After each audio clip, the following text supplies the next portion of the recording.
Some buddies were just trying to get out of the rain in South London when they hopped into a practically deserted pub to dry off and grab a couple of beers. And in the corner of this bar was a band playing Dixieland Jazz, undaunted by the fact that nobody cared, except for one future Hall of Fame virtuoso. How a forgettable band in a sketchy part of London made a lasting impression on the great Mark Knopfler and inspired a classic rock powerhouse? The story next on Professor of Rock. Hey music junkies, Professor of Rock, always here to celebrate the greatest artists and the greatest songs of all time. You know, if you ever stayed up late when you were a little kid to watch Friday night videos or night tracks, remember those shows? That's if you didn't have MTV. You're gonna love this explosion of nostalgia. Subscribe below to get our content and make sure to click on the bell so you never miss out. You can also check out our Patreon link below to become a part of curating this important work, the history of rock and roll straight from the artist, and get another catalog of content. So Mark Knopfler was performing in London's pub scene in the mid-70s. He was living on next to nothing in a flat with aspiring bassist John Ilsley. Knopfler's younger brother David introduced him to Ilsley following the dissolution of Mark's first marriage, I believe. Mark, John, and David teamed up with Pick Withers, another London area musician, and they formed a group they aptly named Dire Straits. One of the greats. The four members, they all had day jobs, but they pretty much lived a hand-to-mouth existence, struggling to even pay their utilities bill. Now, one rainy evening, Mark and a few friends decided to go to a nearby pub for a couple of pints in a dilapidated section of South London. Sound of the river, you stop and you hold everything. Now, the pub was nearly empty, except for a couple of guys playing pool. You step inside, but you don't see too many faces. On a corner of the bar, though, a band was playing, seemingly unaffected by the lack of an audience. I mean, there's just a few people. The band was blowing Dixie, double four time, as Knopfler would later transcribe in the song. Band is blowing Dixie, double four time. Dixie double, of course, a performance style that was popularized by Django Reinhardt in the early days of Les Paul, where the guitar, bass, and drums were played harmoniously at a very fast pace.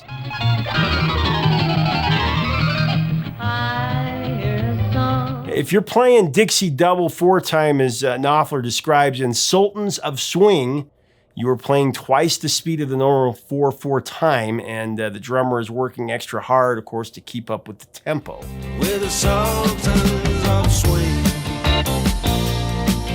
Knopfler remembered asking the hapless Dixie outfit to play Creole Love Call or Muskrat Ramble, much to the band's delight, actually, because they were undoubtedly shocked that someone in the pub actually knew some of the songs in their repertoire.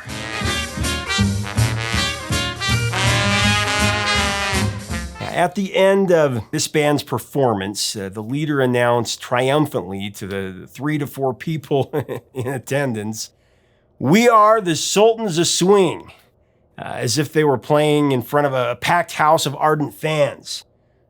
Mark found the irony of the scene very amusing. A frumpy-looking band, playing in a hole-in-the-wall pub in a dodgy part of town, declaring themselves the Sultans of Swing.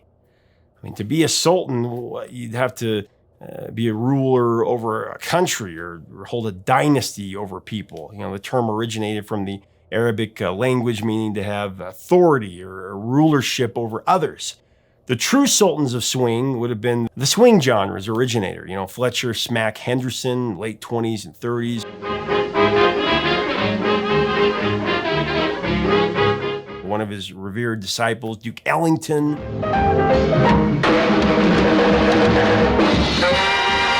Benny Goodman. Of course, Babe Ruth and the Yankees' legendary Murderers Row of the 20s, if you're talking about baseball. Had to throw that in there, Sultans of Swing. The band that Knopfler witnessed with his friends weren't the Sultans of anything, really. But there was something just beautiful about their fun-natured, grandiose audacity. I'm sure any fledgling artist can sympathize with a group of fellow musicians having to play in dive bars in front of a few drunks just trying to get a nut, as they say. At that time, Mark Knopfler was far from being a rock star. I mean, He's far from being that rock star who would play in front of millions of people at Live Aid in '85.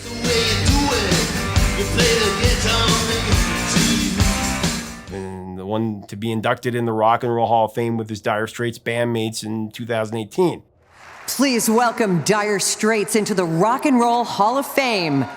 Mark had to feel some kind of I've been there, brother compassion for the self-proclaimed Sultans of Swing. If nothing else, the so-called Sultans of Swing seemed to enjoy what they were doing. They had a love for it, in spite of their lack of public support. Knopfler applauded them rather than pitied them. Watching the Sultans of Swing would render monumental consequences for Mark Knopfler, starting with using the experience as the inspiration for a song that evolved from mundane to transcendence. We're the Sultans of Swing. Knopfler began writing his ode to the Sultans of Swing by framing the opening scene in verse 1 with he and his friends getting a shiver in the dark, as he'd say, and from the street hearing a band blowing Dixie inside a nearby pub. Shiver in the dark, it's raining in the park, but meantime. Well, you step inside and you don't see too many faces coming in out of the rain. They hear the jazz go down. Competition in other places, but the horns they blowin'. That sound way down south, London town. Way on down south, London town. Then Knopfler isolated the players who were name-checked on stage to tell the story of the band. You check out Guitar George. He knows all the chords. He knows all the chords. Mind, it's strictly rhythm. He doesn't want to make you cry or sing. And Harry doesn't mind if he doesn't make the scene. He got a daytime job. He's doing all right. He can play the honky-tonk like anything, saving it up for Friday night with the Sultans. We're the Sultans of Swing. We're the Sultans of Swing. Classic lines from a classic song. Knopfler recalled that the guitarist he saw at the pub that night was really named George, as he disclosed in the song. However, Knopfler has also stated that the Guitar George and Harry that he refers to in Sultans of Swing, that was inspired by the duo of George Young and Harry Vanda. A lot of you would know who they are. They were the guitarists for the Australian band the Easy Beats.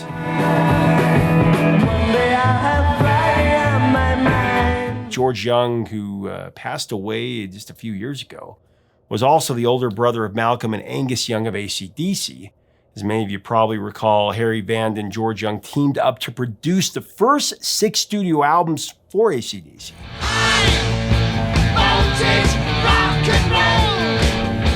George and Harry were inducted into the Australian Recording Industry Association Hall of Fame in 1988.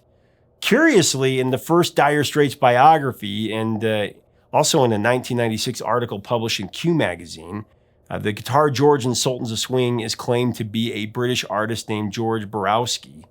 It's true that there is a real artist named George Borowski who knows all the chords, but by his own admission is not the Guitar George that Knopfler sang about in Sultans of Swing. John Ilsley recalled the first time that he heard Knopfler's embryonic Sultans of Swing that was conceived on a National steel guitar in an open tuning.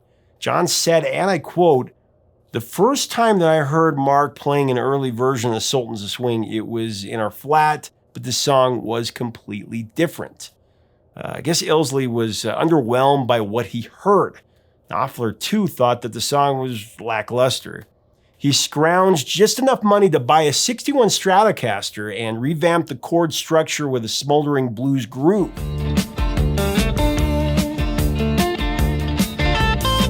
And days later, Knopfler reapproached Ilsley and he said, I quote, "Remember that song I was fiddling about the other day?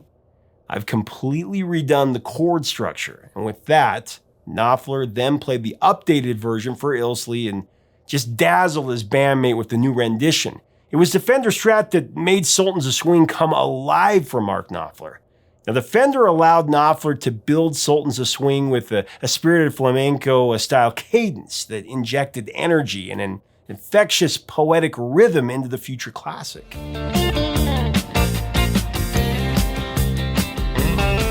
Knopfler continued to tweak his composition and fine-tuned it to include a 5-song demo tape that was self-funded by the 4 members of Dire Straits. The band submitted the demo to Charlie Gillett, a popular DJ they admired on BBC Radio London. Gillett was quite the tastemaker back in the late 70s. He was the first DJ to play the music of a lot of notable artists, Elvis Costello and Graham Parker, to name a few.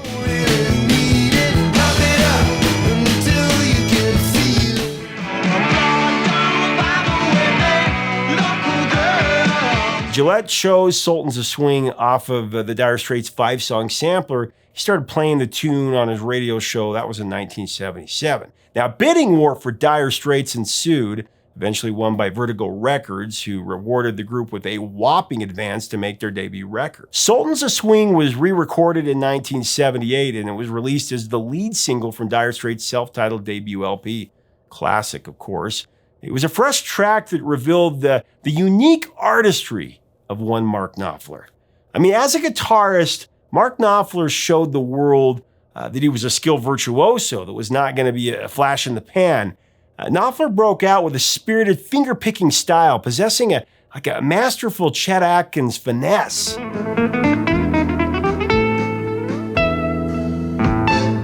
The Knopfler guitar melody on Sultans of Swing is really the hook of the song, even more impressionable than the vocal "We Are the Sultans of Swing" chorus.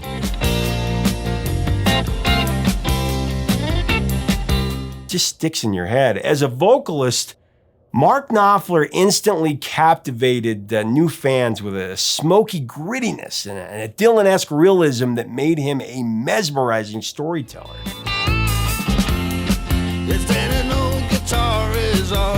That's what I love most about Mark Knopfler and the music that he created in Dire Straits is his playing, his singing, and writing, and all of that. You get the entire history or the essence of rock and roll, yet it's uniquely Knopfler. He's one of the greats for sure. Now, when Sultans of Swing was originally released as a single, Dire Straits was still trying to find their audience. The band toured with the Climax Blues Band and opened for Styx on a European tour.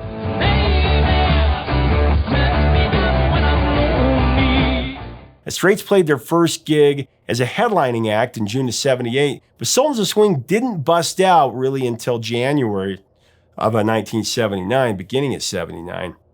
When Sultans of Swing began to receive radio play, listeners found it to be an intoxicating deviation, from the disco-dominated musical landscape of the mid to late '70s in the U.S. And the angry defiance of the rising punk movement in the United Kingdom.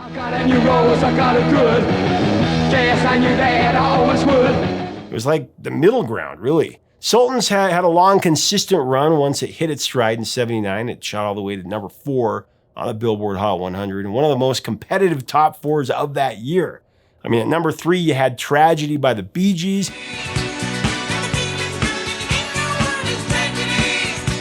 And then at number 2, What a Fool Believes by the Doobie Brothers, written by the great Michael McDonald and Kenny Loggins.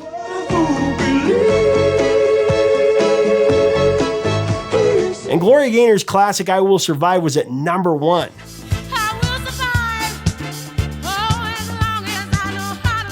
Sultans was a global hit, though, also. It went to number 8 in the UK, number 3 in South Africa, 6 in Ireland, and 4 in Canada.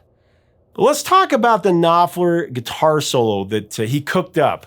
The heat coming off his creation. I mean, it melted faces.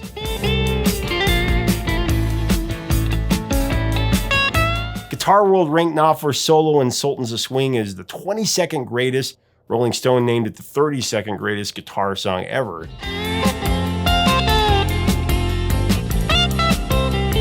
Here's an interesting subplot to the origin of Sultans of Swing. Something to mention. There was a folk singer from Indiana who was also a Columbia Records recording artist named Bill Wilson, who adamantly claimed to have co-written Sultans of Swing. Wilson didn't get a songwriting credit on the release, of course, but he claimed to have received some kind of financial compensation for his input. Now, so he'd do this little spiel about Mark Knopfler and Dire Straits borrowing from his original composition before he went into his version at his live shows. With the Sultans of Swing. It is very unlikely that Wilson's account is true here. Knopfler had never mentioned him, and Wilson has not been credited in any form. Here's the thing. Wilson's alleged timeline, it doesn't sync. Knopfler didn't come to America until after the first Dire Straits album was released, and he had been crafting Sultans of Swing several years before the record's U.S. release. So, I don't buy it. Wilson stated that Knopfler heard the song when he was doing some recording sessions in Memphis, but the sessions that Wilson alludes to happened in the late 80s and early 90s when Mark was on break from Dire Straits. This was long after Sultans of Swing was originally recorded on Vertigo Records. So it didn't happen. Bill Wilson passed away in 93, and his claims should effectively be put to rest here. Sultans of Swing. Man, what else can you say about it? It's just a marvel of world-class musicianship by the formative members of Dire Straits that each contributed to the song's enduring universal greatness. I mean, with Mark Knopfler, lead guitar, lead vocals, David Knopfler, rhythm guitar and backing vocals, John Ilsley, bass, backing vocals, and David Pick Withers on drums. Oh yeah, and Steve Winwood's brother, Mutt Winwood, produced the track. It was engineered by the highly respected Rhett Davies and remastered by another paragon of the record industry, Bob Ludwig. After numerous flare-ups with his elder brother, David Knopfler left the band in 1980 and embarked on a solo career in 83. The official reason for his departure from Dire Straits was that old generic excuse, creative differences. Now, Dire Straits have broken up and reunited several times, likely calling it quits for good in 96. When music reporters asked Knopfler about the chances of another Dire Straits reunion, he has demurred, stating that he might consider getting the band back together if it were done for charity. I distinctly remember the first time that I heard Sultans of Swing. I had this little Bert and Ernie radio. I must have been like 5 years old or so. And that guitar part, it just rung in my ears and it just needled its way through my veins. I remember walking around the house just humming that guitar part, you know? Na, na, na, na, na, na, na. It's just stuck with me.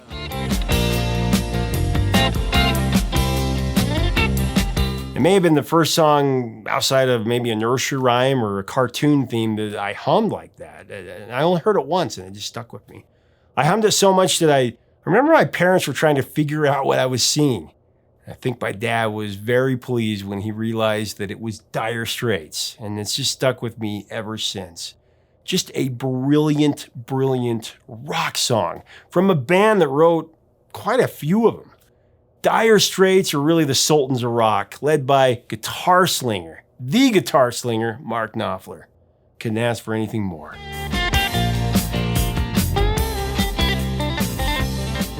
Leave us a comment about Dire Straits and the sensational Mark Knopfler. What do you remember about this song? Do you have any specific memories that that are tied to it, like mine? Let us know your thoughts. If you dig this content, these videos, we do invite you to subscribe right now below to be a part of our community. Make sure to click the bell so you don't miss out. And visit us at our Patreon link below to be a part of curating music history for more content as well. Help us to keep the music alive. Until next time, 3 chords and the truth, my friends. Talk soon.